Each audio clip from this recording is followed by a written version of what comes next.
Saint Maria Goretti. She was born in a very, very poor family. I mean, they were farmers. They really didn't have much.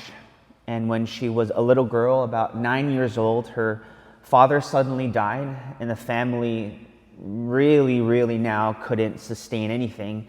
And so the mother and her other siblings, they moved to another house with a woman who had a son. This son's name was Alessandro, and his father died also at a young age. And so Alessandro was also very troubled as well. And so throughout the time that they lived in the same house, Alessandro would make sexual advances and really wanted to be with Maria Goretti. I mean, Maria Goretti was at the time, she was, I mean, think about it, 10, 11, 12. And Alessandro, when she was 12, he was 20 years old. And so flash forward, he kept making sexual advances, but she kept saying no. She truly was so faithful to the Lord and knew that was not the right thing to do. But over and over, he made advances.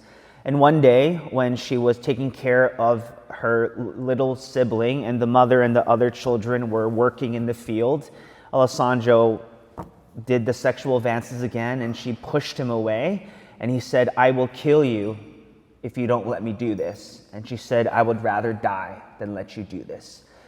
And he stabbed her, I think 12 times, and she almost died.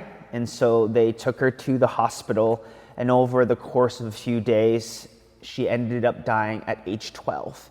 But before she died, she told the bishop and told people that she forgives Alessandro and she wishes for him to be in heaven one day. And so Alessandro was sent to be in jail for his term was about 30 years. And so for the first couple of years, he refused to repent, refused to believe in God. But eventually they said after a couple of years, he had a dream of Saint Maria Goretti. And in that dream, she had she was holding lilies, and she told him to hold the lilies. And eventually, when he grabbed the lilies, they disappeared. It was a symbol of her forgiveness for him. And over the course of a few more years, he had a radical conversion and repented. And by the time he got out, he went to Saint Maria Goretti's mother and said, "Will you forgive me?"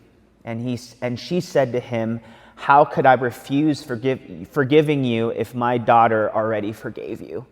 And so they went to Mass together and received communion. And Alessandro and the mother and all her siblings were at her canonization. What a story. Crazy story. Most brutal, most tragic, horrible story. If the world heard this story, it would be so crazy that we as a church would celebrate such, well, I don't need to tell you, right? But what we celebrate is a young girl who understood what it meant to live for Christ and to die for Christ. But also a powerful story of a man who it took years that he would repent, receive forgiveness, and transform. He ended up being, I can't remember, but I think a Capuchin monk. He never became a priest, but he became a brother and spent the rest of his life serving the Lord. I pray that the story for you not become a story of fear and tragedy and sadness, but to see what God can do, even if it takes decades. That God can transform some horrible moments and use it to change the world. That this young girl, 12 years old, would die, but she would still be an example and a witness for all those other people who face evils such as this. That there would be hope, there would be meaning, and there would be purpose.